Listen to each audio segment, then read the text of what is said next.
My name is Jason Kahns, and I'm a member of the anthropology department here at the University of Texas. I want to start by thanking you all for being here tonight, especially tonight where we have weather like we're having, for this important conversation on the ongoing effects of Winter Storm Uri, which struck Texas in 2021, almost 2 years ago to the week. I'd like to begin our conversation tonight with a land acknowledgement. We'd like to acknowledge that we're meeting on the indigenous lands of Turtle Island, the ancestral name for what's now called North America. Moreover, we'd like to acknowledge the Alabama Kishada, Caddo, Caritza Comocrudo, Huapiltecan, Comanche, Kickapoo, Lipan Apache, Tancawa, and Isleta del Sur Pueblo, and all the American Indian and indigenous peoples and communities who have been or have become part of these lands and territories in Texas. So this event is the first in a colloquium being held this semester here at the Rapoport Center, titled Cultures of Environmental Justice. The colloquium is meant to engage the different ways that environmental justice is understood, experienced, and lived in diverse contexts, and to open questions about the complex relationships between detection, action, and repair that thinking with and through environmental justice movements demands. Our next event will be on February 13th at the same time and in the same place. It'll be a talk by Dr. Julia Dem, senior lecturer in law at La Trobe Law School, titled Resisting Reparations, the Evasions of Historical Responsibility in the International Climate Regime. You are all cordially invited to attend. I wish to thank the Rapoport Center and especially its directors, Karen Engel and Neville Hode, for making the series possible. I wish to also thank the Colloquium Series co-sponsors, Planet Texas 2050, the LBJ School of Public Affairs, the Department of Anthropology, the South Asia Institute, Native American and Indigenous Studies, the Teresa Lozano Long Institute of Latin American Studies, and the Department of Geography. I wish to particularly thank Planet Texas 2050 for their generous support of tonight's roundtable discussion. And finally, I'd like to thank Cooper Christensen, Carolyn Hahn, Stephen Zygmunt, and our moderator, Aves Hazar, for all of their work in putting together this panel. It would not have been possible without them.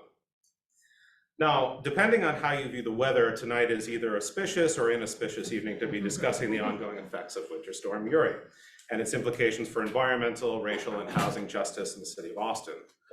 2 years on, as many of you may know, many in the city still continue to struggle with its aftermath.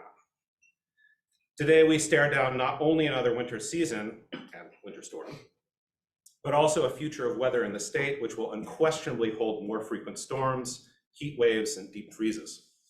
These effects will be felt in profoundly unequal ways by residents of Austin and the state at large. It is thus an important moment to reflect, as we will tonight, not only on vulnerabilities to such events, but also on the ways that certain people have been and are continually made vulnerable in the first place. So we're privileged to have Aves Hazar as our guide and moderator on this journey. Thank you so much. Aves is a community and regional planning doctoral student here at the University of Texas at Austin in the School of Architecture, where his research focuses on how racial justice can be operationalized in relation to housing and land use planning. Over the past 6 years, Aves has been involved in affordable housing and social justice advocacy in Austin. He currently serves on the City of Austin Planning Commission, Executive Committee of the Austin Housing Coalition, the Advocacy Committee of the Housing Works Austin, the Membership Council of the Austin Continuum of Care, and the Board of Directors of Equality Texas. There may be some others that I've missed as well. But in short, we're in tremendously capable hands. So this is a roundtable discussion. So where we go is in part up to the speakers and the conversation that will ensue, but we will reserve time for audience Q&A at the end. As always, please hold your questions until then, and please try and keep them short so that we can maximize the time for our panelists to respond and make sure we get everyone home safely before the roads get too bad. Also, we are recording this conversation, so there will be a microphone, I believe, that we can pass around, or we may ask people to come up and speak your questions into a microphone so that can be captured. So I'm now going to turn things over to Aves to introduce our esteemed panelists and start our conversation. But as I do that, please join me in welcoming all of our panelists and thanking them for coming.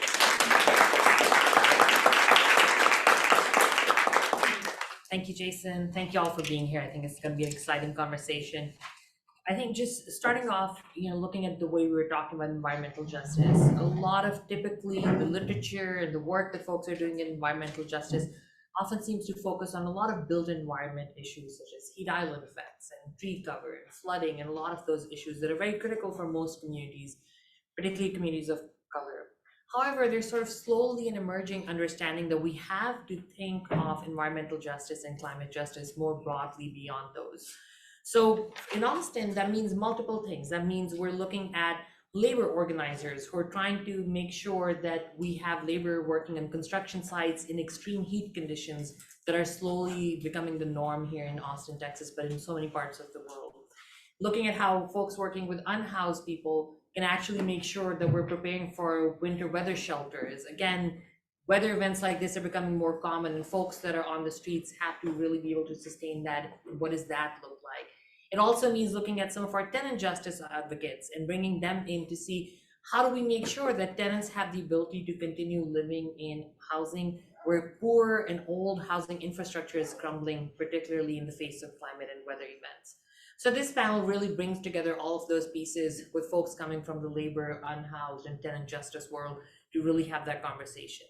So I'll start off by just introducing folks briefly, and we'll dig into a little bit of their work later. So starting off is Tanika Brewster, who's joining us via Zoom.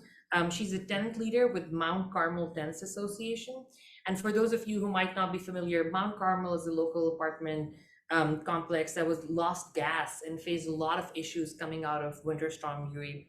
And the tenant association was really able to work to get a lot of different commitments from the landlord to make sure that people had good quality housing. And they continue to make that work happen. We're also joined today by Mose Buchel, who is senior correspondent at KUD, it's Austin's NPR station, and he covers energy and environment, including doing a really good job at looking at Winter Storm Uri and its impacts, including doing a really great podcast, which I hope you'll be able to talk a little bit about. We're also joined by João Paulo Conley, who is the organizing director at the Austin Justice Coalition. He also serves as the chair for Austin's Homelessness Response System Leadership Council. So he's looking at multiple different things from different angles. We also have Shoshana Krager, who is project director at Building and Strengthening Tenant Action, or BASTA, which is a project of the Texas Rio Grande Legal Aid and works a lot on supporting tenants in Austin, particularly on organizing them, which remains something that we don't have a lot of infrastructure for. And lastly, we have Mayra Lopez Lucio, who's a climate justice and labor rights organizer, and she has long been part of the labor movement and other movements here in Austin and has done great work. So really, I'm just going to start off with my first question. Any one of you can take it up. So what I want to hear from y'all is talk a little bit about your experience and work during and immediately following Winter Storm Uri. Can you also share how the effects of the storm are still shaping and impacting communities of color here in Austin? And any one of you can get us started.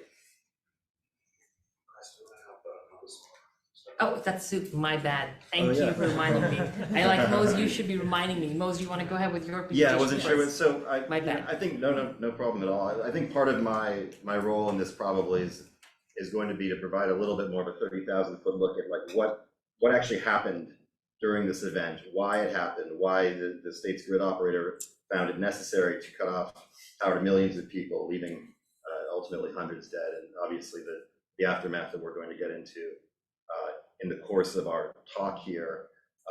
So I'm just going to open up with that. So my name is Mose Buchel. I've been an energy and environment reporter at the local NPR station for over 10 years now. After the blackout, myself and the team at the station undertook a podcast series really to kind of try to explain these questions, like why, how could this happen? How could this, what ultimately was a wholly predictable crisis, come to visit this state and leave such devastation in its wake? And that's a little bit of what I'm just going to give you kind of a postage stamp version of right now, to just kind of set the table. We're going to hear a lot more individual stories and stories of how this affects people, but I'm going to just begin with a kind of like, this is the grid, this is what happened to the grid. To begin with though, how many of y'all were here? I imagine a lot of people probably, yeah, right. So yeah, looks like almost all of you lived through this event. Many of you may have already have a good understanding of this, but for those that don't, It's important to know that Texas is the only state in the country with its own energy grid. All those states are kind of interconnected with each other to such a way that they can share electricity a little bit more easily in times of need.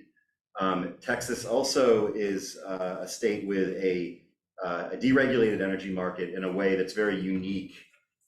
Basically, it's a market that's set up to profit off of scarcity, right? I mean, if anybody knows the basics of supply and demand, you have less supply, you have high demand, that makes what you are selling more valuable.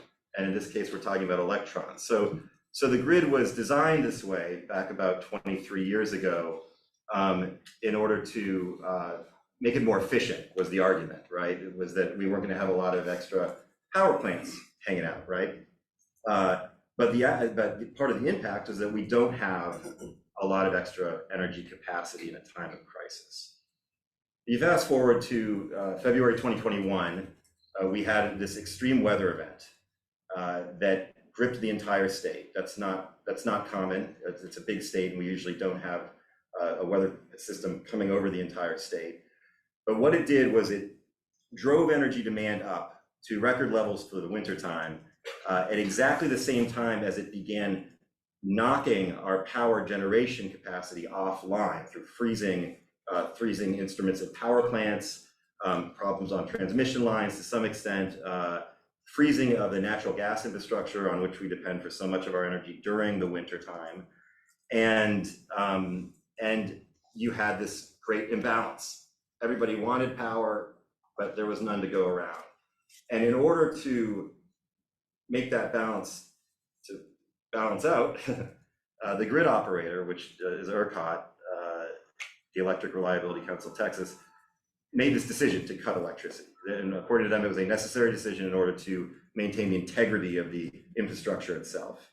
What we're all going to talk about now is that decision and where it left people, especially the most vulnerable people in the state.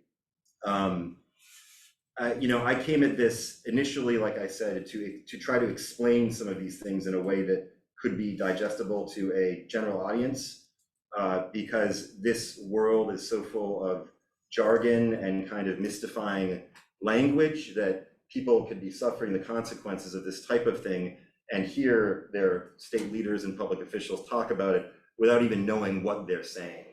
And in the course of that mission, really, to kind of explain, we also obviously took up our reporting on the aftermath of this event, which again, I think we're going to get into with some more detail, but revealed a lot about the priorities, I guess, of state leadership and the functioning of the electric grid as it stands today, which those priorities are not really people focused to a large degree. And I think I'll just leave it there for now, but by way of just that kind of general introduction, I just wanted to set it up. Thank you, Mose, and sorry for that little thing. But I just want to say, I think that's a great way to think about it. I feel like you said something that's really critical. You said priorities are not sort of people-centered. Yeah. And I think that really speaks to sort of what we saw in the aftermath of the storm and during the storm and what we continue to sort of see.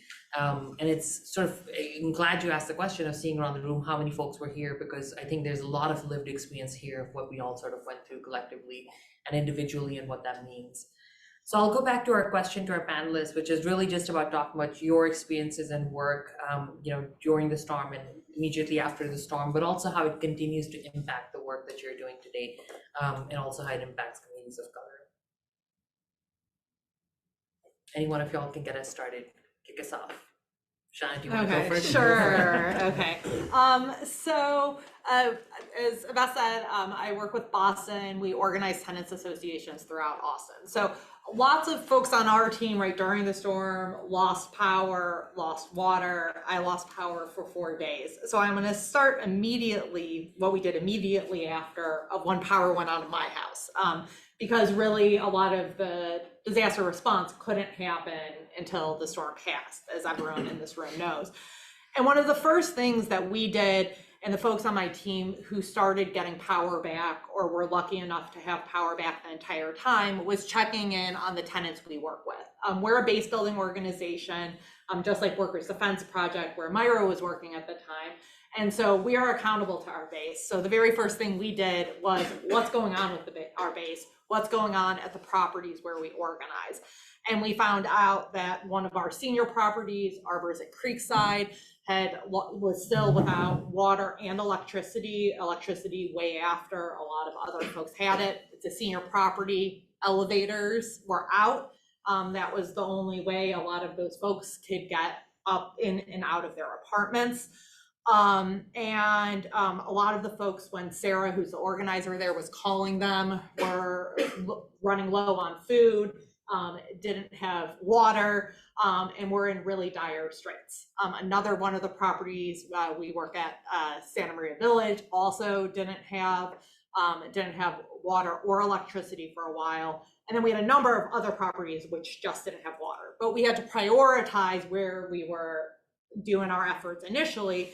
And so we really focused on Arbors because that was where there were seniors, and folks were really running low on supplies.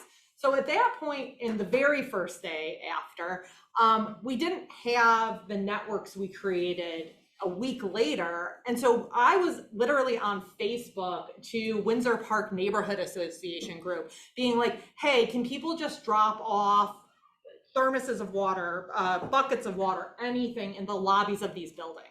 And then we would coordinate with the tenant leaders we had to give access and to then provide it to their neighbors and to then walk upstairs for the folks who are able-bodied to actually get water to the folks who couldn't come downstairs.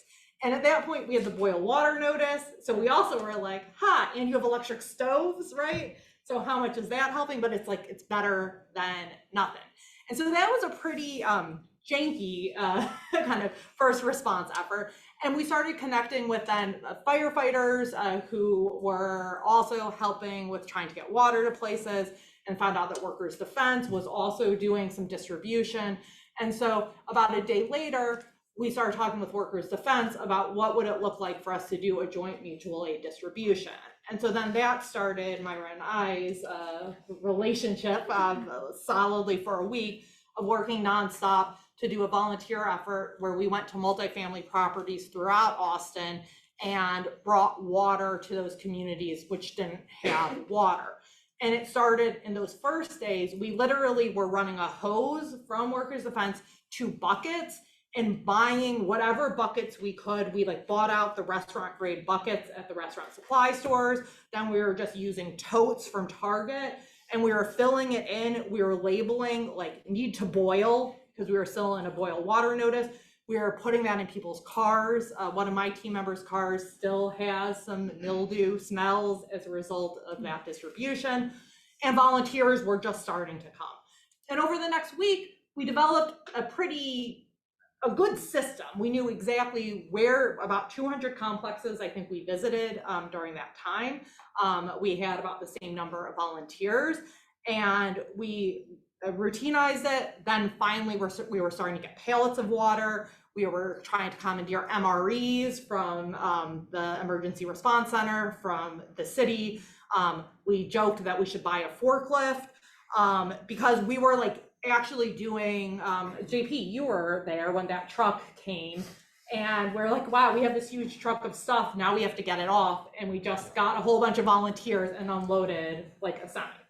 And so that was like the week after the storm. We distributed tens of thousands of gallons of water and also then hot meals with Good Works Austin. And it was just this hodgepodge community effort. We were able to rely on government in terms of we were connected with lots of different elected officials to try to get the MREs to get supplies, but there was no coordination. We were there and we were setting up our coordination, like a coordinated effort. And then we were also identifying that a lot of the folks in the communities where we were going didn't have the means to get to one of the city centers, which they were setting up for distribution. So it didn't help that you could drive and pick up a bunch of stuff if you didn't have a car, if you couldn't get out of your apartment. So we were starting to identify, when we would send volunteer groups out, we would have people door knock to identify who needed water brought to them. So we weren't leaving those folks out of, without water and without services, and we were really in the community. And I think that oftentimes when folks are designing disaster response systems, kind of that level of need is forgotten. And so I think I've already gone over my time, but I'll quickly talk about our effects. Oh, and then also after in the 2 weeks after, some complexes still didn't have water. And those complexes which still didn't have water were not an accident. Those are places we had heard about before. We knew their infrastructure was bad before the storm. And so those were properties where then we started to organize at and do tenants' rights education and form tenants associations. So we developed a number of tenants associations after the storm who fought for compensation, who fought against evictions when the landlord was trying to needlessly evict them, and stuff like that. Today, where we still see the effects is we're still organizing at some properties with winter storm damage and tenants who are still dealing with it. Rosemont at Oak Valley is one of those associations. The county, it's a county finance corporation who owns that property, tried to evict 87 families in June of 2021 because their insurance had come in. So that was the time to evict them. Tenants fought back, prevented the evictions, got temporary relocation.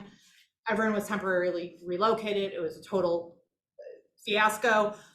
Repairs were not made well, so now people are back and there's still mold. And so that fight continues. They had a real victory back in December when the board agreed to sell to Foundation Communities. And so right now that's pending, and we are hopeful that Foundation Communities can make this deal happen and do right and do mold testing and actually fix the infrastructure. And then the final effect we really see is the trauma that everyone has, and I think everyone in this room has. But when there are storms like tonight, and our team are talking to our members, folks are just really, really scared, and they're scared that no one's gonna be there to be able to help them, and that government isn't gonna be there. And I know that Daniqua wanted to go next, but I think one thing I really just want to stress, part of what Shoshana you're saying is sort of the effects linger, right? When we're talking about folks not having proper housing today, so if you think about it, we're 2 years away. Folks still don't have drywall, honestly. I've been to those units in Rosemont. People still have studs out in their restrooms. What kind of living conditions are folks living? So the impacts of it are pretty long lasting and will sort of continue onwards. But Daniqua, I do want to hear from you. I see you wanted to go next. Hello, can y'all hear me? Yes, we can. Go right ahead. So like Shoshana said, the electricity was out for 4 days. That was happening throughout the city, so it wasn't so much as a shock after. And my children and everybody was just tired of being shut in the house, stuck in the house, not being able to have heat and things like that. But I think one of the hardest parts for me, where we're located, we're right in the heart of Central Austin or East Austin, and we could literally see downtown, and it was all lit up. But over on the east side of 35, we're lightless. There's some complexes and some homes without water. There was fires, like 4 different fires of people trying to stay warm. And then once we got the electricity back, the food was scarce because so many people's food had spoiled from not having electricity. And when we were finally able to get into a HEB or get into a store to grab things, the food it wasn't quality food. Obviously, it was more processed food. So even diets were affected.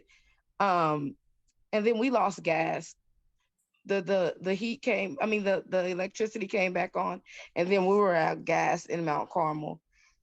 And we were told, okay, it's only gonna be for the weekend. Like, if y'all can get through the weekend, by Monday, we'll have someone out. Monday comes and no staff were not talking to us, property management, no one had anything to say. They were like, just wait it out. Maybe someone will help. By the following day, I called Southwest Housing. First, I knew to call Southwest Housing Compliance.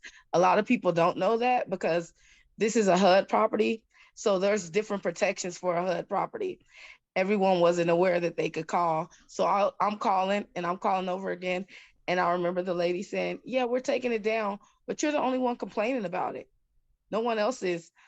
So then I'm trying to talk to all my neighbors and tell them, you got to call this number. You got to get in touch with these people. This is what's going to help us. Moving past that, not having gas, we finally started to get organizations started to come out. We started to talk to people and tell people became more aware of what was going on over here. But that took about 2 weeks. It was 2 weeks before people became aware and started to come over. So we were just without gas, being gas lit, basically told it's going to happen. Just give us a little more time. It's going to happen. But nothing was actually happening. And so a lot of organizations came out and they brought us, like we got boxes of food, but we couldn't cook because we didn't have gas. We had no hot water. My daughter still has a burn on her arm from us trying to boil hot water because guess what? We were in a boil water notice also. And the only reason we had a hot plate in my home is because I went and bought one. Like, so there was homes that couldn't even boil the water because they didn't have access to that. There was no money. It was really bad. But with the bad came some good. There was a lot of good that came out of it. Like we have a tenants association now that fights. Boston really helped us. They came through. The Austin Justice Coalition came through with Boston.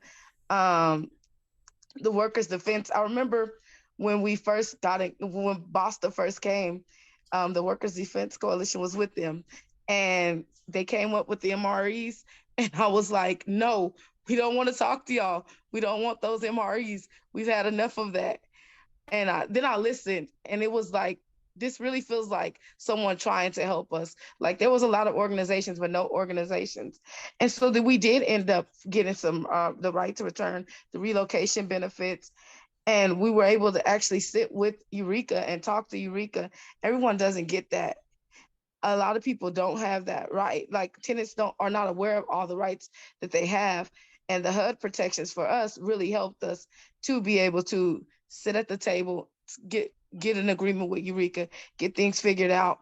But there's still it's still so hard to continue in this process because 2 years later and we're still feeling those remnants.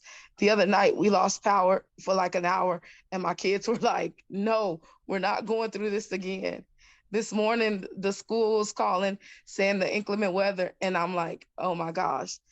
My children were like, can you please come get us? So those are things that you don't forget those things and you always worry. But long-term effects, like we can develop relationships. I've developed relationships with people that are really supportive, and that's important for me. Supportiveness, hoping to build tenant rights. Bad property management was exposed, and that's another thing that's important to see these things. So I don't want to keep y'all, but those are just some of the things that I felt like were really important for y'all to hear. I appreciate that, Nico. And one thing I want to clarify before we move on is, so both Trisha and Nico mentioned MRVs. Those are meals ready to eat. So if you all know those packages that have meals that you can essentially go into.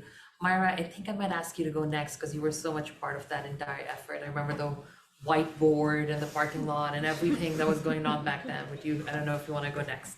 Yeah, for sure. Hi, everybody. My name is Mayra Lucio. I'm a climate organizer with the Center for Popular Democracy. I'm here in my personal capacity. During the winter storm, I was part of the team at the Workers Defense Project, which, if you're not aware of Workers Defense, it's a worker center, Texas-based worker center that organizes construction workers, immigrant families. And basically, we're not a climate organization by any means, but have done tons of work for many years around the heat, organizing construction workers. As you can imagine, the heat plays such a big role in that, and really making sure that workers know like their rights and what to do during the July-June months in Texas. And so we kind of had dabbled a bit in climate justice, but February 2021 kind of just threw us into figuring out how to run like climate crisis response. Basically, when when the whole thing happened, like Shoshana said, first we had to wait for the storm to actually pass. And personally, thankfully, I live in a hospital district, and so I had light the whole time. And so I was able to, be in contact with a bunch of our member leaders, with a bunch of our staff. First, we had to assess what is our actual staff capacity to respond to this event. And that capacity was extremely low. I think we had like 2 or 3 staff that actually had light and energy, me being one. And the rest of our staff was literally going from like home to home, just trying to find somewhere to keep warm and to have water and food. And so assessing capacity was the first thing. Of course, getting in touch with our members, which thankfully we have tools like Hustle and other things where we can reach people really quickly, really fast. The folks that we organized, of course, are like low income folks that live in many of the properties where Basta organizes. And so, it's a very natural relationship there to get in touch with each other. And what our folks were saying was like, we have no water, we have no heat.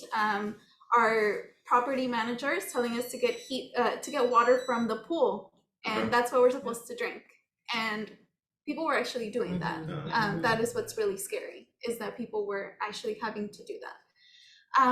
And so we started just mapping out the situation, right? Like, this is what we have, this is what we can do. And these are the needs that exist, and trying to connect with different organizations, different folks who from Facebook and other social media, we knew were doing similar things. So started a very small operation at first, going to like 2 buildings where our members cooked food themselves. And, we're just taking like big things of food and distributing it out and getting food from the Workers' Defense Office, which is what we could find. But eventually we were able to grow a coalition and really, turn the Workers' Defense Project Office into our headquarters. And then I guess people just started seeing that and just started bringing donations, like without even letting us know.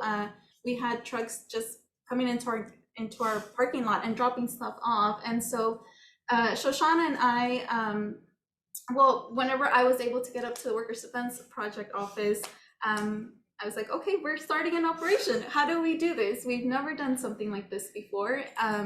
And a lot of it was taking the intel that our members were giving us to see, like, this is where the highest needs are, where there's the kids and the elderly folks and people who literally cannot get out of their apartment. And then creating, like, prioritizing was a big need, because although we did have tons of resources coming, it wasn't, it was not a lot. It was not everything we needed. And at first we didn't have, a lot of capacity to actually go out there, because people were still like, taking care of their own needs. And as the situation improved throughout the week, we started getting more and more help, and we're able to really grow our operation. But initially it was really just figuring out what we had and figuring out where it needed to go the most. And yeah, we were able to grow that. But I think ultimately we realized that we were not going to have everything we needed to respond to the needs that were out there. And so, yeah, that's my experience. I really appreciate that. Mose and JP? I already talked once, so maybe you should. JP, go right ahead. Sure, I can go, but I wanted to, before talking about what the winter storm was like from our experience, highlight something that Taniqua said, which I think is brilliant. And honestly, if there's one thing that you take away from this discussion that I could pick, it's probably like right high up there is, Taniqua said there were lots of organizations and no organization. And I think that highlights something very important about about Austin and about a structural weakness that we have in terms of our climate resilience. And we can get into this more, but I think it's really important because we highlight the shortcomings of the state and ERCOT and the grid failure, but there will be other and different climate catastrophes. And the city of Austin showed how utterly unprepared it was.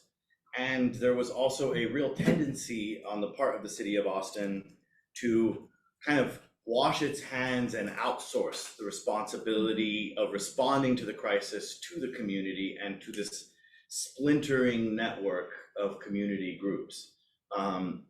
So, we at the Austin Justice Coalition did a couple of different things. We were part of a collective effort in the community to get as many people as possible who are experiencing homelessness or unhoused neighbors off the streets and into hotel rooms or shelter spaces. And that involved finding people, doing outreach. This was obviously in coordination with, again, that massive ecosystem of small groups and individuals trying to help. And that was a very intense and draining process to go out and drive around and look for folks. I was personally lucky that the house I live in, similar to Maida, is on the hospital grid.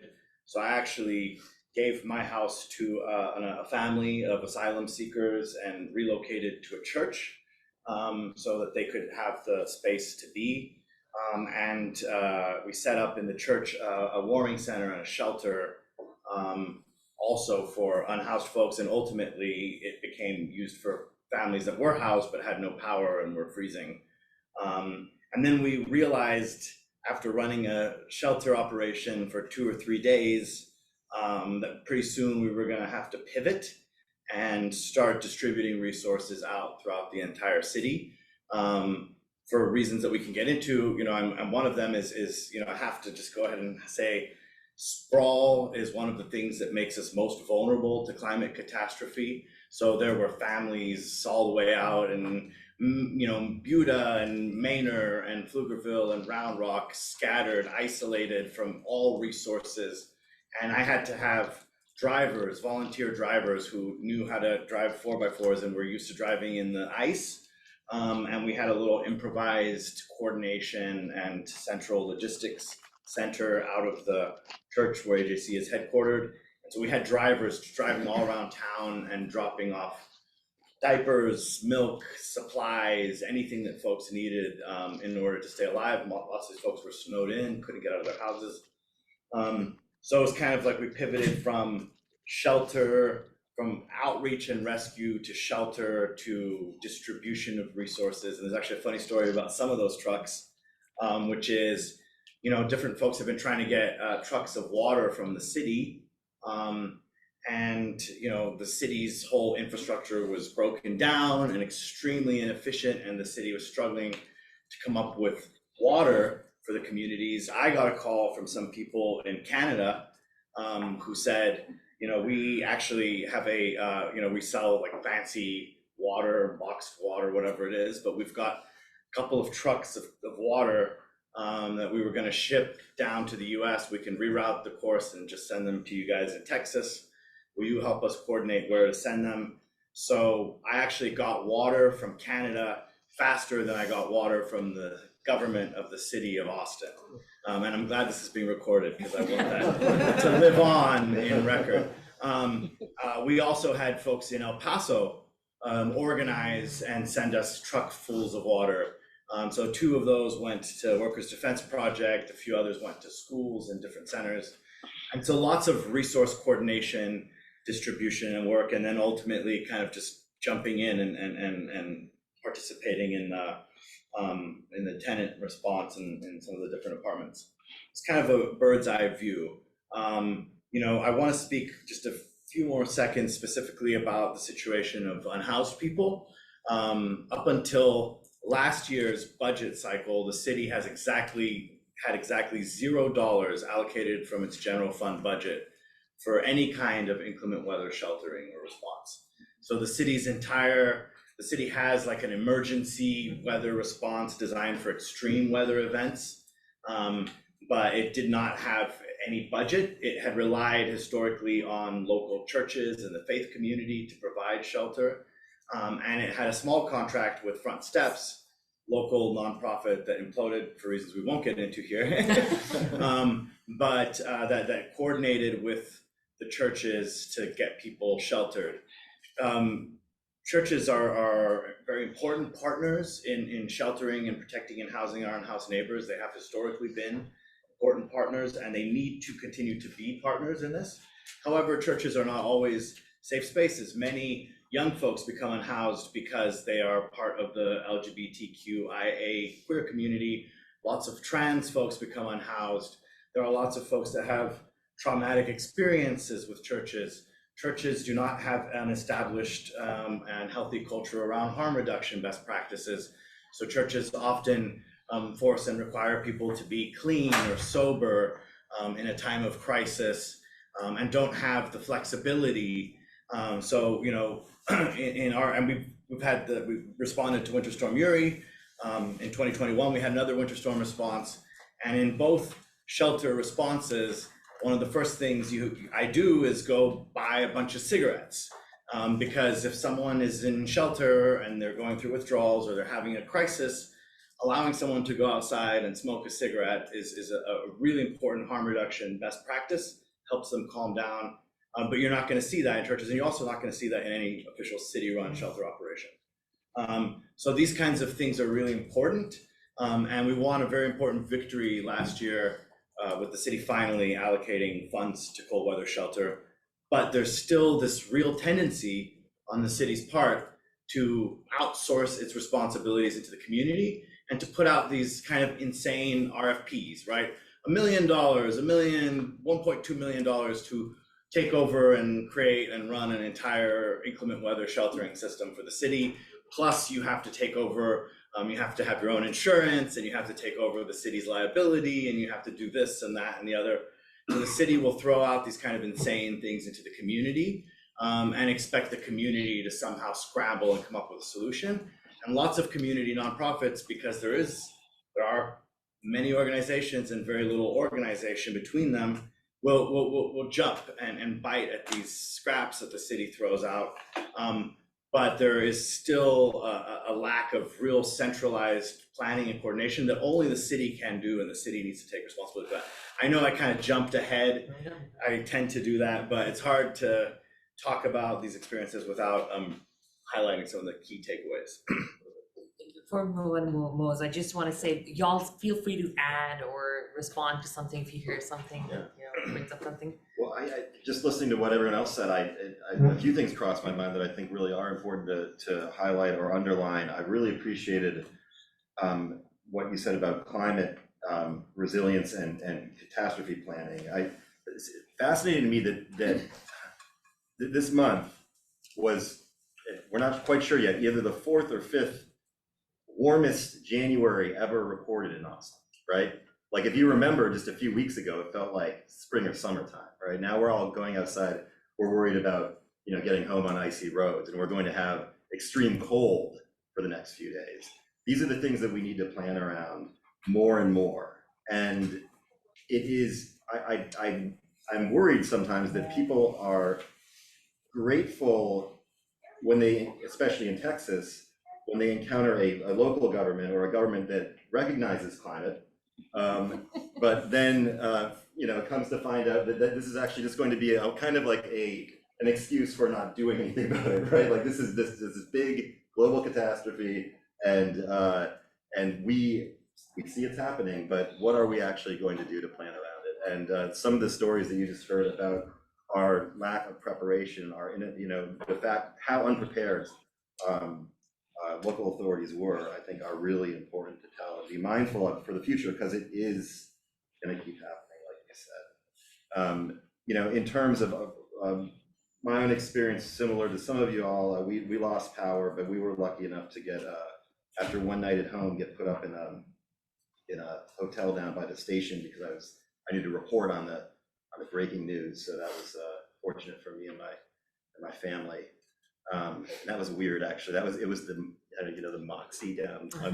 So it's kind of like this party, like it's like you walk in and there's like a nightclub and you get your keys and it was just full of just shell-shocked people like wandering around, and it's just club music playing. Anyway, just memories, right? So that was our immediate experience, and similar to what you all described, it was interesting to be in the newsroom at that time. We reported on a lot of natural disasters before, but never something that so immediately touched so many people in the organization, so that you really were scrambling to kind of make sure that your parents were okay, your kids were okay, but also trying to do what you had to do for your job. In the aftermath of this, again, to go back to climate, you know, I spoke with people who, in Houston, whose houses were still damaged from Hurricane Harvey, right? You know, I spoke with people who were still dealing with the aftermath. It often, low income, underserved communities, very often, communities of color, that were still not getting what they needed from the last big thing. And that now we're dealing with their pipes freezing out and with really no help on the horizon, at least none from the government. And so that has been, yeah, definitely, I think, just an important part of this story to underline. And the question is, I mean, I don't know how that changes, I guess. Appreciate that, Mose. You know, one thing, I think just listening to what y'all are saying, we didn't have space to have one more person because we would have all talked here till kingdom come. But we did not talk with sort of folks who were also working on emergency services, right? Like folks in the 911 center, our EMS union, our firefighter union. And honestly, you know, as we were talking to folks, we were struggling really, right? There was entire infrastructure we did not have to respond to something like that. If I remember even, you know, a day or two going out and you would see fire trucks or, you know, ambulances just like out in a ditch on the side of the road because they skidded off and they just simply could not manage it. We had, you know, to that question, JP, your point of sprawl, I was thinking, right, like we had so much, our planning infrastructure was not set up for something like this at all. Subdivisions where their only way to go in and out was one road. And that got blocked with snow. And so if somebody needed health services on the other side of this pile of snow, honestly, the ambulance is just gonna get to them. Some of these subdivisions are miles inwards from the entry of the subdivision. So the infrastructure honestly just was not there. And Folks were absolutely, cul-de-sacs. Yep. Folks were completely trapped. Yep. In their cul-de-sacs, which everybody loves. Not everybody, but yeah. and I think just spoke to sort of some of that resiliency conversation that's happened. I think needs to focus on how do we get our sort of city system functioning, our community organizations honestly functioning, but also long-term planning efforts that are going to be hard to undo but exist in our built environment. It's something we're going to have to work on. So I'm going to, you know, dig into our questions for individual panelists. And Danico, I might just start with you. So the Mount Carmel Tenants Association played a key role securing a temporary relocation agreement with your landlord and fighting for adequate repairs after the storm. I personally think it is unfair to place that burden on tenants to be negotiating for humane living conditions. But what can we do to support tenants so they do not have to fight for their rights in case something like this happens? How do folks really support the work that you were trying to do with your neighbors? I think that one of the most important things is to follow the lead of the tenants. As I stated earlier, we had a lot of organizations come through, but a lot of those organizations weren't listening to what the tenants really needed. And that led to something like, we've been without gas, but a big truck from Capital Area Food Bank came and they brought us lots of dry food. In canned goods, which we had lots of those because when we were able to get back into the store, that's what was on the shelves. So there was there was nothing we could do with it. Grateful because of the thought, but just listening to the tenants, actually knowing what the tenants need, I think that's why that's one of the biggest reasons why when Boston came, we were so open to them because they actually listened. So there's lots of groups. There's a lot of groups that can be joined. You can volunteer with BASTA or other tenant advocacy groups. We started a tenants association with the help of BASTA. We tried before any of this even happened, but we were unable to just because we were met with retaliation from the property management. We were told that it wasn't our right to do that. We couldn't do it, but we did eventually get it. But just learning about the groups supporting ordinances and laws that are put in place to protect tenants, that's very important. Supporting Mount Carmel Tenants Association, we're always game for any help and any outside support. But just just knowing that support is always welcome, but just respect boundaries and respect the tenants because they're gonna know the most important of what they're going through and what's needed with them. Can you also remind us how long eventually were y'all without gas? We were without gas for 4 months.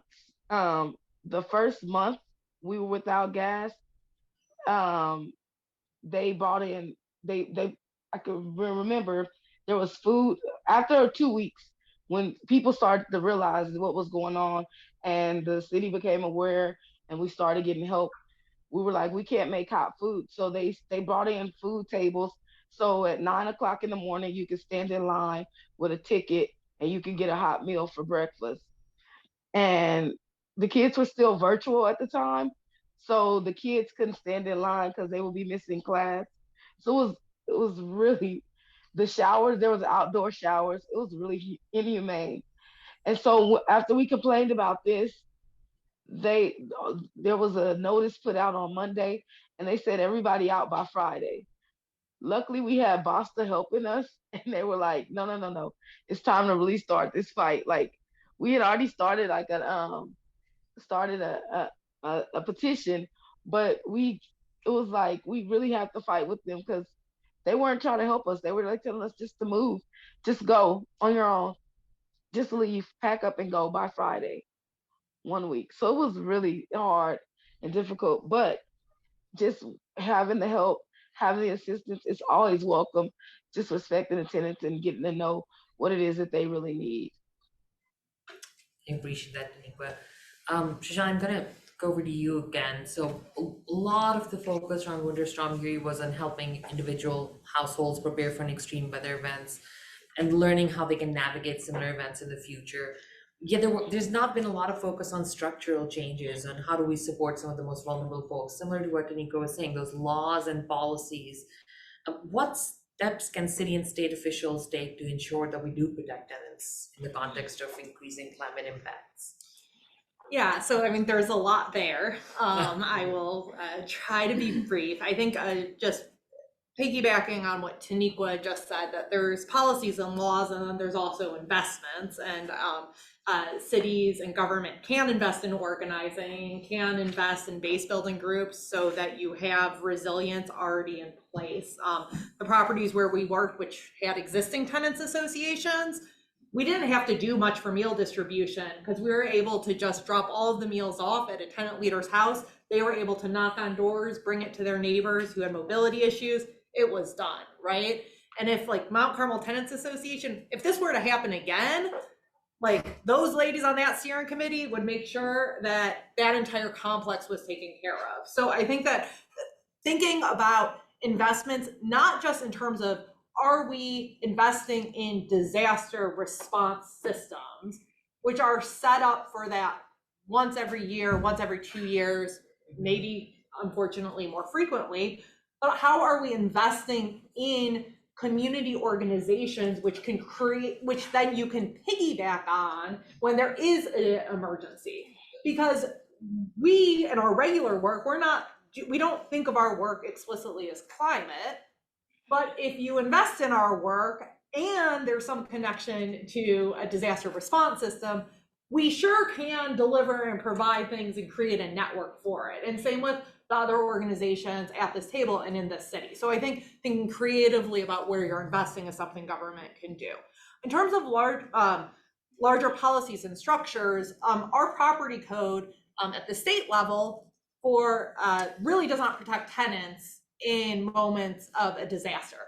It basically allows landlords to terminate leases with very little notice, and tenants have very little say in it. And so we saw in the aftermath of Uri, landlords waiting until insurance money came in, until they made tenants, because tenants couldn't break their leases, they made tenants live with mold in terrible conditions for weeks and months, and then said, you have to be out in 2 days.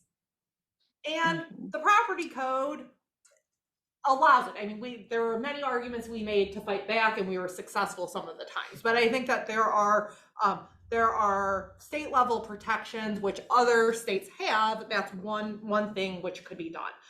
And then just more broadly, tenant protections. As Taniqua was saying, she lives in a HUD property, and because of that, There, Can you quickly say what a HUD property oh, is? yes, it's well, it's project-based Section 8, so it's a program of housing and urban development, federal government, investing in it. They have contracts with private landlords to provide housing, and in exchange for providing the subsidy, landlord agrees to a lot of things.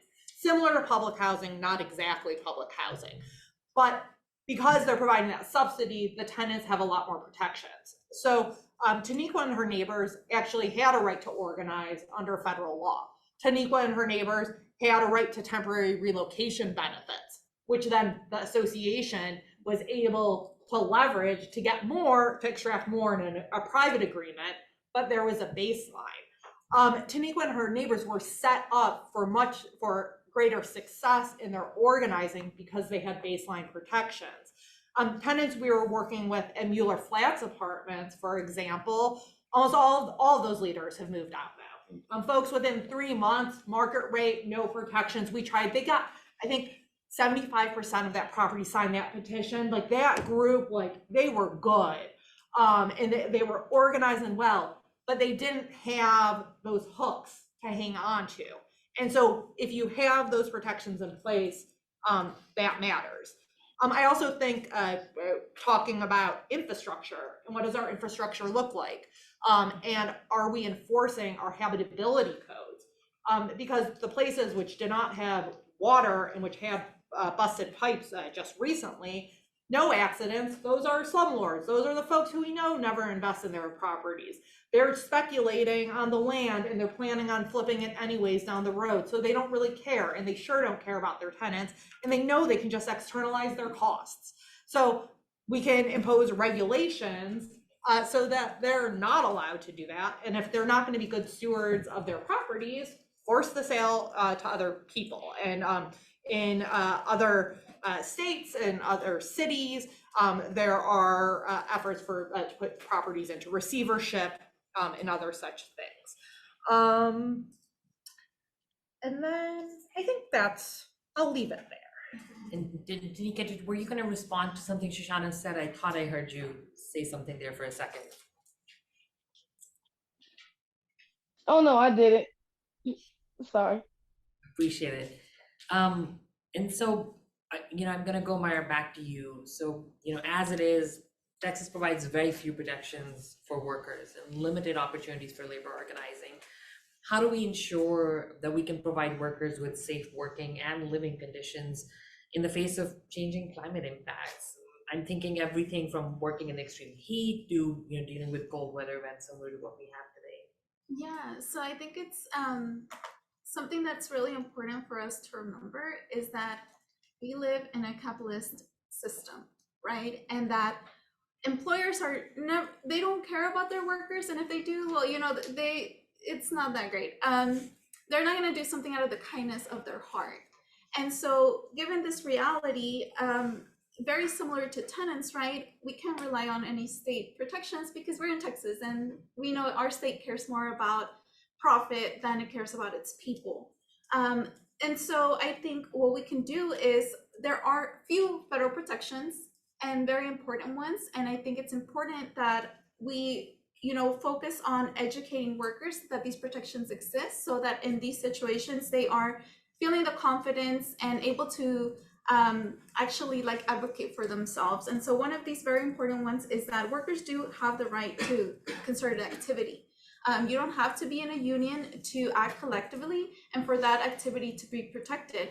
As long as you are advocating for yourself and another person that has given you their, that has told you you could advocate for them, that is protected activity. And so a lot of people don't know this. And so whenever the winter storm happened, we had workers that were like, Myra, my boss wants me to come into work today. I can't drive in this, but they're still telling me I need to come to work. And so really helping them act with their coworkers to, not go to work, not put themselves in a situation where their life is going to be in danger, and remember that everything they do is protected. Another important federal protection that we have is the right to stop unsafe work. Again, as long as you and another person are advocating to stop unsafe work, that is protected. And that could be whether it's winter situation, like during a winter storm, or whether it's extreme heat. Of course, there's like certain criteria you need to meet, but as long as you're checking the box, like that is all protected activity. You do not have to be in a union for that to be protected activity.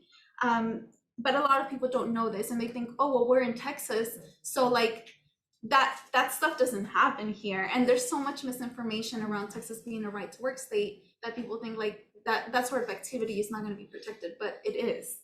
And so for community organizations, you know, making sure that we are doing those know your rights presentations so that tenants, workers, everyone knows that, okay, maybe we don't have a lot of protections at the state level, but at the federal level, there are few and very critical protections that we do in fact have. But ultimately, I think what we can do to protect workers during this climate crisis and during the future climate events is supporting them in building unions.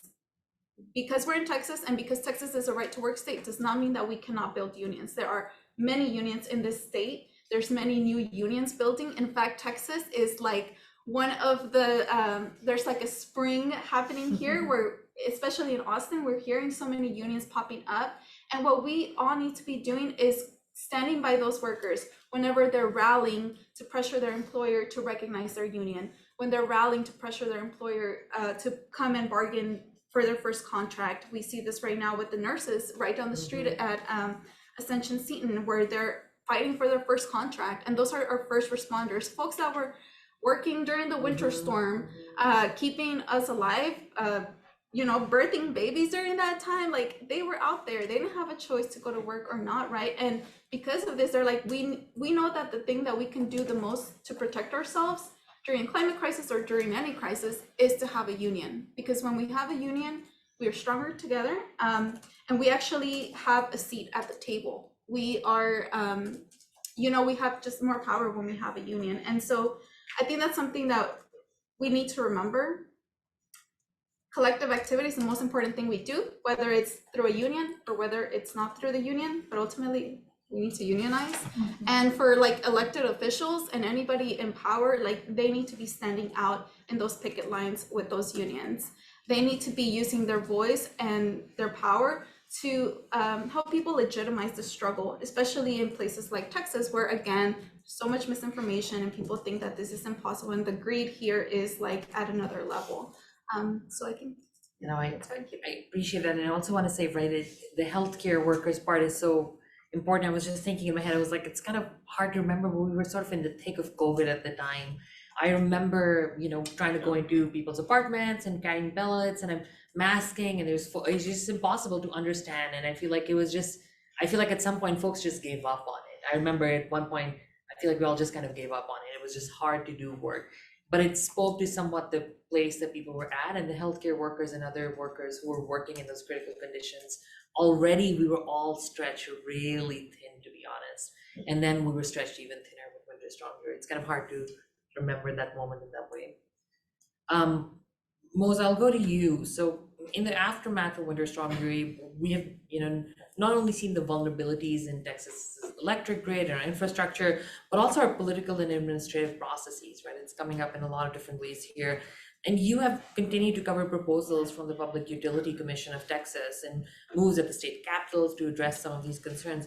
Why do you think it is taking so long for our state government to address issues with our grid? And why do you think the state response to this crisis has been so timid as well? So it's an interesting question, and I think that the state response was anything but timid when it came to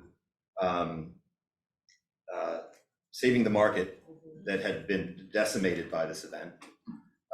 They very quickly took action at the Capitol to prop up our energy market, and then to create financial and regulatory tools to make sure that those industries which made billions of dollars in the course of the blackout got that money, right? To securitize that debt, to make sure that the natural gas suppliers, the energy traders, the sectors of the energy world that profited the most were able to collect that wealth. And that's, I think, really illustrative of like the priorities. while they were doing this, and this is also, I think, quite illustrative, they, at some point down after the event, began allowing utilities to start disconnecting people again for their own non-payment of their bills which are demonstrably higher now because of the blackout and because of the actions taken since then, nominally to try to bolster the grid. There was a census, U.S. Census report that came out last year that said that about a quarter of Texans have trouble paying their energy bills now and have to kind of balance their budgets around that if they're able to pay it all. And this is something that's not going to, that doesn't appear like it's going to get any better, right? Energy costs are up. That has to do with things like the cost of natural gas, geopolitics, but also has to do with the cost of reorganizing the energy infrastructure in the state after the blackout. And so, yeah, following state lawmakers and Public Utility Commission hearings, you're seeing this unfold right now. I mean, there is actually right now a proposal that will add, I think, an estimated, I don't want to mess it up, but I think it's about $6 billion of cost to electricity in the state a year. Again, nominally to bolster the grid and really kind of specifically almost to try to incentivize the construction of more natural gas power plants. Natural gas plants, which again failed during the big storm to deliver electricity in many cases. So yeah, that's where we're at, and I really do think a lot of it comes down to who state policymakers view as their constituency. And you hear these terms like stakeholders, or my favorite, like market participants, and these are the people that, that come and talk to our regulators and talk to our lawmakers, or that have that access, right? I'm not trying to say others don't try, but they're the ones that have the best access. And so when these same policymakers come to rewrite the rules, it's tilted in their favor. And really, these are groups that that pull profit from this system. You mentioned people over profit before, and the whole thing is organized for profit taking, and ultimately, it's the person paying the bill that supplies all that money into the system, right? And that's the way it's organized right now, and I think that probably answers part of that question about why we've heard the needs of those bill payers, those consumers, or we want to call them just everyday people, have not been answered, whereas some of these other things were actually attended to quite promptly, and people were groups were made whole, in short order after the blackout. Appreciate that. JP, we'll go to you. So, we expect extreme weather events such as Uri to not only continue, but sort of become more commonplace, and in some case worsen over time. And we're sort of seeing that today. And this week, hopefully will be better than where we were 2 years ago.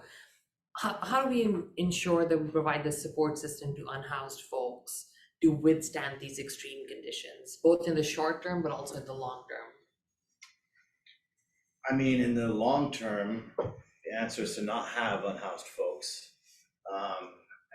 And anyone living outside is fundamentally kind of bear the worst brunt of all climate change events, whether it's extreme heat in the summer, extreme cold in the winter. So housing everybody in our community is the long-term and only real answer.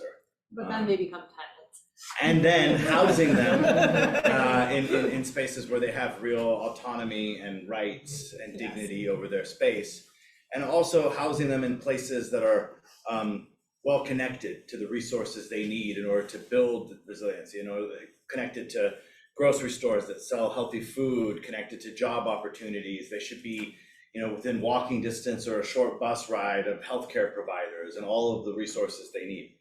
And that is really important. And also in a city like Austin, where a very large percentage of our unhoused population are folks, the so-called chronically homeless, folks who have been unhoused for a long time and have developed all kinds of coping strategies and traumas because of life on the street. It's very important that the housing itself comes with support services, peer support, healthcare specialists, mental health, and other resources.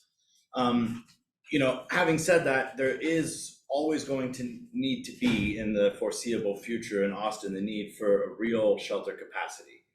And that's because, even during Uri, we saw even housed folks lost housing at certain points. And the city of Austin's shelter capacity is severely underbuilt. And I won't get into this, but one of the great strange tragedies of the city was whoever were the group of folks that got together and designed and planned the creation of the Arch downtown had this like extremely valuable piece of centrally located land in the city. Can you talk about what the Arch is? The Arch is the homeless shelter resource center that's located downtown. They had this extremely valuable piece of land and this incredible opportunity to build something. And if you ever have the opportunity to see what they built, it's really tragic, right? They clearly didn't prioritize the needs of people experiencing homelessness, and they definitely didn't prioritize any kind of long-term thinking about the kind of capacity that the city actually needed. So anyway, the city needs more shelter, and that shelter can't just be this kind of old school congregate shelter where you have everyone together sleeping in the same space. It needs to be non-congregate shelter run by people that have real harm reduction training, that are trained in de-escalation, and on and on and on. I want to note, because as we struggle as a community to find resources and support for all of this, it's always worth remembering, and I think the very title of this panel calls this to mind, is that the single largest line item on the city's budget is public safety, and within that, the single largest line item is definitely our police budget. And yet, when we talk about so many of the things that made folks unsafe during the winter storm, absolutely none of that had to do with the need for policing in any shape or form, right? What people needed were resources, food, healthcare, housing, all of the other things that the city has neglected for decades, while we continue every year to increase our police budget. And I think that's worth noting, because we have to also interrogate, while we're talking about justice and race, interrogate the ideas of safety that come baked into that and our priorities around safety. So yeah, there's lots of work to do. I will say, on the positive side, city of Austin, since, and there's one more thing worth noting. Another very important thing happened during Winter Storm Uri, which was, yes, there was a COVID pandemic taking place. Our resources were also stretched thin. And that was the tail end of a very unique 2-year period in the history of the city, or I think maybe almost 3-year period, where the city of Austin made it legal or decriminalized the act of existing in public and camping if you are too poor to afford housing. And in most of the city, people were allowed to do that. And the result of that was that for a very small period in the history of this city, people experiencing homelessness became visible for the first time in many parts of this community and to many people. And that was one of the only ways we were able to save so many lives during that winter storm, was the fact that people were able to camp in places that were visible, that were centrally located. And so we were able to find them and rescue them quickly and efficiently. Tonight, myself and others who will be going out and trying to pull people out of the cold will have an almost impossible task, because we are now going deep into wooded areas and looking for people, and every campsite has been swept. So we've created, we haven't gotten rid of, that house population is still here. They haven't gone anywhere. They're just hiding in extremely difficult places that are extremely difficult to find. So we've created increased vulnerability through Prop B, which took place after Winter Storm Uri and was one of the also negative and harmful after effects of the winter storm. We enforced criminalization of visible public poverty, and the result of that was to increase the vulnerability of our unhoused community in Austin right now. You know, and I'll quickly add something to that to say that we also saw that we know for a fact that we had lower levels of COVID epidemic breakouts in our camping grounds, unlike a lot of other major cities. And it had a lot to do with allowing this sort of ability to folks to socially distance, be visible, and they were not hiding in culverts, they were not hiding in creeks bunched up together, because in other communities they had higher instances of COVID because of the same reason. We're gonna open up to questions very, very soon. I'm gonna ask a quick question. Hopefully y'all can take a quick answer. So if y'all have questions, think about them. We'll come to you in a second. So last question, I guess a few minutes. As we come to 2 years since Winter Storm Uri, what are the lessons of the storm for environmental justice and climate justice in Austin, as it relates to the work that y'all do with workers, tenants, the unhoused, and other marginalized communities? What are those lessons that we get from them for environmental justice? It's a big one. Shoshana, go ahead. Well, so I'll start with, which we've talked about before, and Taniqua talked about, is an organized community is a resilient community. Organization matters. And then JP is you were sharing, right, an organized city and having organization of the organization. That's also from Taniqua is crucial in terms of resilient responses.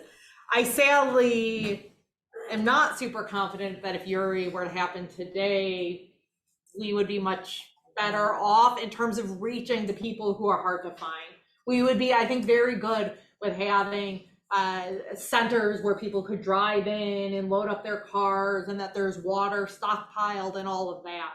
But actually reaching the folks who are hidden in the woods, and reaching the seniors who are in their apartments, and actually bringing resources to people, not asking people to come to the resources. I think I've learned that we haven't learned that lesson. I hope I'm wrong, but I think that's a lesson we should learn, and that it's not too late to learn that lesson. And we've learned what we already knew, which that Uri laid bare all of our structural deficiencies, all of the problems we have with inequalities along race lines, class lines, it's capitalism, it's legacies of slavery, like it's all that stuff.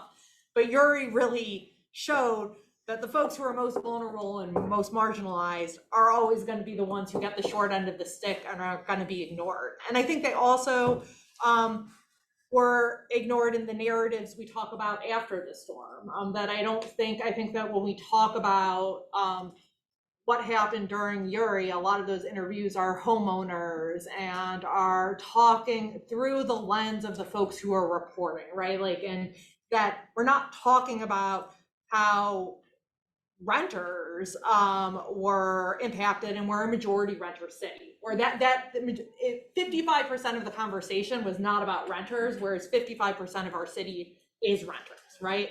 And why is that? So it's incumbent upon us to be having those conversations and to be able to change that narrative. And also, as we're talking about the solutions, because when we're talking about climate focused solution, if you look at our Austin energy programs, those resources disproportionately go to homeowners, right? And like, who is struggling most with high utility bills and can't meet those utility bills? Low income folks. Where do low income folks predominantly live? Rental properties, right? Where do disproportionately POC live? Rental properties. So I think that's a lesson, again, which hopefully we will learn from it. But it was distilled for me, at least. Appreciate it. All right, looks like you want to say something. Yeah, Go I right can go ahead. on. I mean, I learned the same lesson. We need to organize, and we need to organize all the different organizations. I think that something that is really important to think about when we think about climate change is not a separate issue. It's not like, oh, housing is here, labor rights is here, immigration is here. No, housing is an umbrella issue. It exacerbates and makes every other issue 100, 2,000, 3,000, 4,000 times worse. And at the same time, it's also this great opportunity that we have. It can serve as a vehicle to truly fight for climate change and to truly transform our whole society away from living in a capitalist economy that prioritizes profit and doesn't care about people. And climate change can be the vehicle to do all of this. But in order to do that, we need to organize. And just something that Shoshana said that I think is really important. Like, we know that the folks that are the most impacted by climate change are Black, Brown, Indigenous people of color, right? Like, people that are unhoused. But when we think about the environmental justice movement, it's typically traditionally been like middle class, richer, white, college educated folks. What you said, like, oh, we don't really, like, our bread and butter issues are like tenant organizer, worker organizing. Sometimes we'll do climate, like, but we don't really have funding to do that. And so I think investing in community organizations like BASTA, like Workers Defense, like people like AJC who are actually on the ground working with regular everyday working people is super important. And also investing in climate justice organizing, so that anytime that we're drafting housing policies, it's always done with a climate justice perspective. Anytime we're drafting workers' rights policies, we're always thinking about it with a climate justice perspective, not thinking of it as something that's separate. And so, yeah, that's one of the lessons. Appreciate it. JP, Mose? Well, yeah, I'll give you a kind of reporter's answer on this, I guess. I've been struck by how much interest remains in these issues after the blackout, and how many people are hungry for understanding why certain things happen. Why was downtown lit up and the east side not lit up? Why did we find ourselves in this situation where we lost power for days? And I have to believe that that people learning about that and becoming more and more aware of how this system really works can help influence change. And I've seen things in the aftermath of this. You have more people going, and I have to watch some just like really brutally boring, public utility commission hearings and just these things, the minutia of these things that happen to these state regulatory agencies, and the language, I made references before, but the language they use is so impenetrable, and there should be no expectation that anybody should really be able to even understand it, right? But I've seen people start going to these meetings, and representing people who are renters, people who are worried about their bills, and bringing that voice to these places that just typically those voices aren't heard at all, and that's been inspiring at some level, right? And I'm not going to suggest that there've been any major changes yet, but that's, I think, new. That's different, and hopefully it's something that will continue. Appreciate that. Daniqua, maybe we'll go to you and then round it off with JP. Yes, some of the things that I talked about was landlords are still they're not doing anything that's preventative, which is very important. Conditions and infrastructure of the buildings still bad, as Shoshana stated. More people are aware of tenants' rights though, and more people are trying to organize. There's a bigger reach. Like, for instance, I didn't know much about BASTA. I didn't know anything about BASTA. I was always told to call Austin Tenant Council. But when I called Austin Tenant Council, they were overwhelmed in themselves with everything that they had going on. So just being aware that there are groups out there to help, that are willing to help, and there are organizations that we could get in contact with, that's important. Knowing tenants' rights. We know that there's not a one-size-fits-all solution, but there are some solutions to start working towards something. Resource sharing, knowledge sharing, that's important. We heard a lot of that We heard how Boston got in contact with Workers Defense and AJC. Like, so it's very important to share the resources that we have so that we can reach more people. There may be some people that need housing. There may be someone who needs something going on with their job. So just sharing those resources, joining tenant advocacy groups, volunteering where you can, all those things are important. And supporting ordinances for tenants' rights. These are things that can help with the environmental justice and the climate justice, because being homeless, being unhoused, it's really hard. Or living in inhumane conditions, period. You might not necessarily be unhoused, but if your housing is not adequate, how safe are you? Thank you, Daniqua. JP, you got the last word here. I'll say that I think that the city is crucial as a unit for organizing and building resilience to climate change. And I think that environmental justice needs to be about building and protecting and creating the just city that really ensures the protection of common goods and resources and services that benefit the entire community, and primarily that are a safety net for the most vulnerable members of our community. And we need to insist on that. And I feel like, I won't speak at large, but I feel like climate justice and climate organizing and environmental organizing at large still struggles to come to terms with its relationship with urban space and with what environmentalism means in urban space. And it's so important that environmental justice embrace the city and understand, so that we can talk about what do we do with buildings full of low-income renters, and how do we make those spaces as resilient as possible to climate change. And I think that really important that we all organize and insist that the city not abdicate its responsibility as the guarantor of these rights and access to resources for everyone in the community.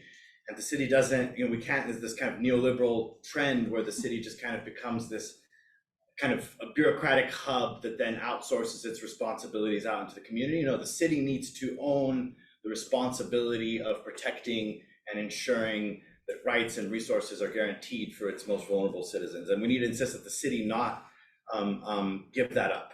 And that's super important. And I think, on that note, I will also say that I think every August, the city approves a budget, and every budget is always a statement about the priorities and what we think is important. And it's vital that anyone who wants to impact these issues and that environmental justice organizers get involved in the conversation about how the city is allocating its general fund spending. And there's a coalition, the Community Investment Budget Coalition, that has attempted to highlight these various needs that the community has and insist that the community prioritize some of these needs. And I think that kind of organizing is vital. So, the importance of the city, the importance of common goods and resources, and we all have to fight to protect those. Yeah, thank you all very much. I'll open it up to questions. Okay, we'll go right ahead. Oh, we have a mic, so we'll have to figure that out. Do we need folks to come up? That's perfect, great. So folks can come up and say their question. First, I want to thank the panelists. I think I got chills just hearing from and just remembering all that time, and it's very important that that story gets told. It's not a one-time thing. It's still impacting a lot of the people. I'm one of them. I am an organizer with health and safety at Workers Defense Project. I am a member of this community as well. I'm a migrant. I'm also somebody who's been chased out of places because of weather-related things, and that's something in my family's lineage since Beulah in South Texas.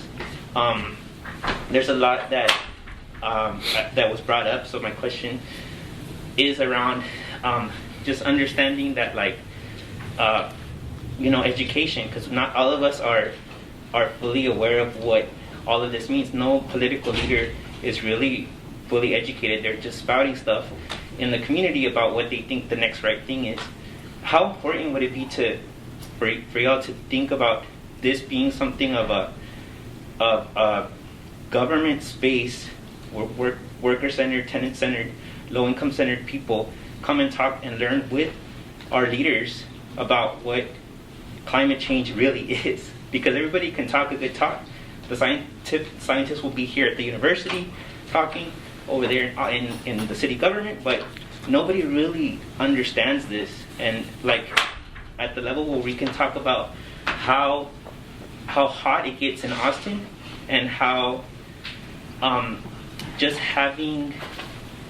being able to sit down together in a space like this at the round table would be so important. Like to put moratoriums on work during the hottest times of the year, to put moratoriums on like work during winter storms, things like that, so that we're able to really understand this as a community, instead of always just being like, oh well, there's a community advisory board that tells you recommendations. No, like we need implementation, and I think only through the people most affected can that enforcement happen in our communities. So I see that, and I'm speaking for myself here, not as anyone, because I think this is the final frontier. People have left Harvey in Houston. People have come here, and they've experienced another storm, and just more stuff piles on as climate refugees, climate chaos refugees. Yeah. I think we're all that. Yeah, appreciate that. And anyone can go ahead and answer. And Taniqua, if you want to answer, just go ahead and unmute and speak, and we'll know that you're speaking to us. But anybody wants to respond to that sort of notion of the roundtable and coming together? I think that that's something which is vital and really, really critical. And I was struck when you talked about the community advisory board. And I think that from our perspective, sometimes when we engage in processes like that, it's just to talk and talk and talk.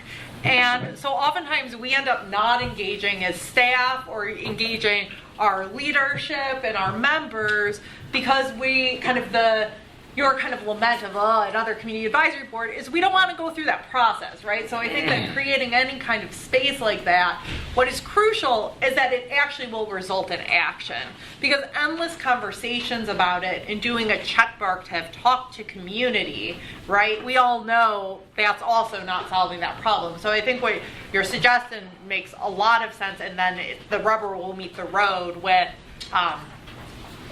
will there actually be implementation? Yeah, I'll just add to that. I mean, this kind of becomes a tired cliche that we hear from lots of folks at city government.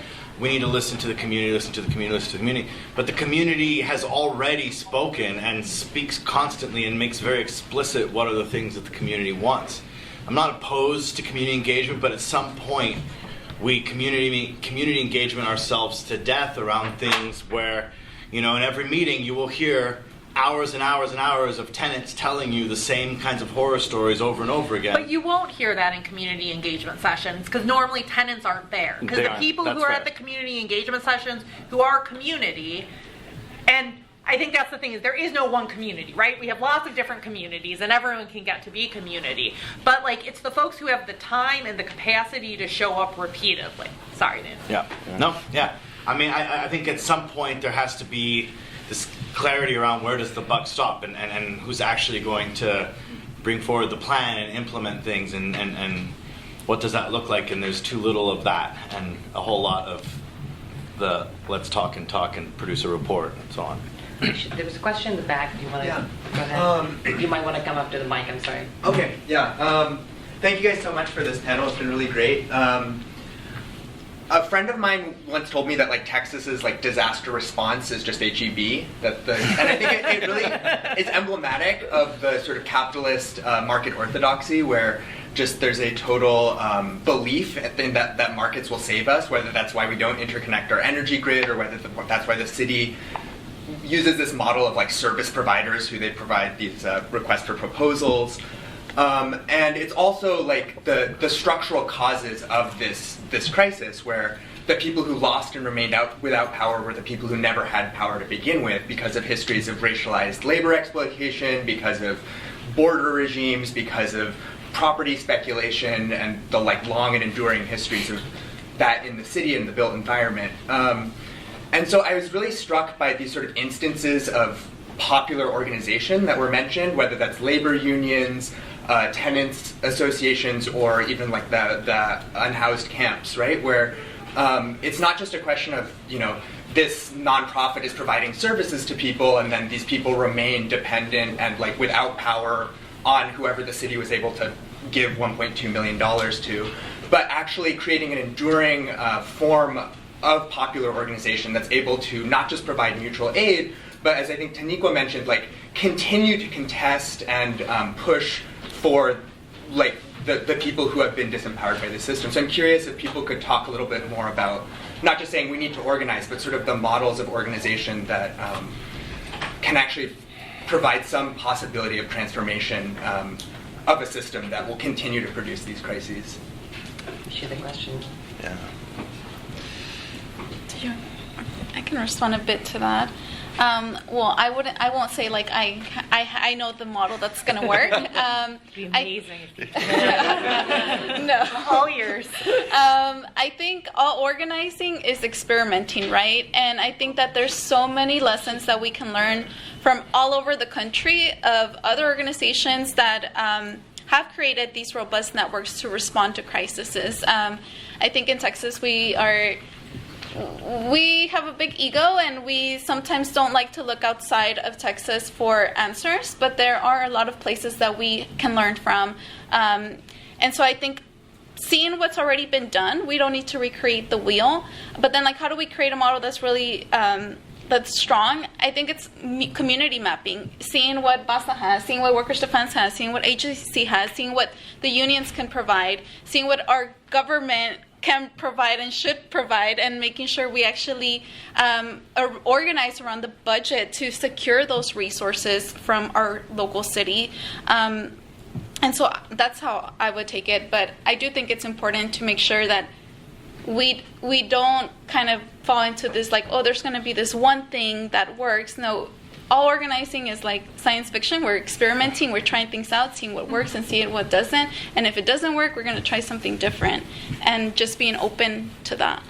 And I think so much of the work of organizing is invisible, particularly to funders, nonprofit, kind of foundations, and so on and so forth, who often want to fund either direct service provision or will look to sort of key policy wins as things that they want to fund. And what they don't see is that, even with the Austin Justice Coalition, people will see sort of like a specific policy victory and not see the, 200 hours of meetings and phone calls and making sure that everyone's on the same page and building that coalition and talking and so on and so forth. And a lot of the work of organizing is just unsexy. It's experimental. I think it's very exciting, but from the outside, it's very, it's just getting out there, talking to people, being consistent, showing up, allowing people to like recognize your face in the community so that you build trust. And that takes ongoing work and consistency. It just doesn't happen very quickly. And it's very, very difficult to find anyone that will fund that kind of behind the scenes invisible work, which is really the glue. And it also happens organically, right? So there's a lot of folks in the community that do organizing. They're just not compensated for it, and they're not recognized for their efforts. But that to bring it together, to coordinate, to connect those dots, I think would take a greater valuing and investing in precisely that invisible work. And on that point of the invisibility, I mean, I think we see often where there's a story on a victory of a tenants association, and sometimes, if we're lucky, the reporter will report that the tenant association did something. Oftentimes they won't even mention the tenant association.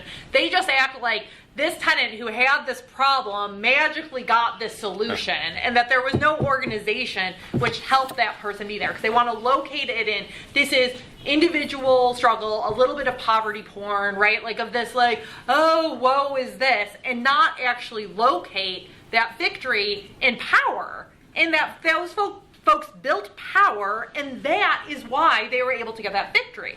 And if we get the tenant association in there, we're excited. If BASA is in there, we're very excited, because oftentimes they may say tenant association, and it's like the tenant association magically appeared. And sometimes they do, But most of the times it is dozens upon dozens upon dozens upon dozens of hours of labor from folks on my team, folks on those steering committees, like doing that work in order to get that victory. And that is necessary, exactly to your point, to be able to sustain those victories. And on models of organizing, I mean, I think for us, and I know Workers' Defense and I think AJC as well, but what's crucial is building leadership and having folks being at the table speaking for themselves. And being parts of conversations, like Taniqua left right at the point where having Taniqua at this panel, right? Like of not speaking for people, but including people in conversations and in civic spaces who have not been included before. And, you know, and Taniqua's back. Yay, good. I was gonna say, I think, you know, one thing I'll say, if somebody else has a question, please feel free to come up as well. I think just that's an important part of it. Organizing is work. It needs to be resourced. It needs to be funded. It's often not resourced or funded at all, frankly. And that's a big part of the work that needs to happen. We have this magic idea of Rosa Parks one day got upset on the bus, right? And we now realize there's an entire history of organizing that went into it. Folks who were thinking, planning, negotiating for a very long time to get to that moment. And it's just hard sometimes to remember that. Any other questions that folks have? If not, I think I'll just wrap up here and just say thank you all so much. Really appreciate it. Thank you all of you for engaging in this conversation. Thank you to all of our panelists.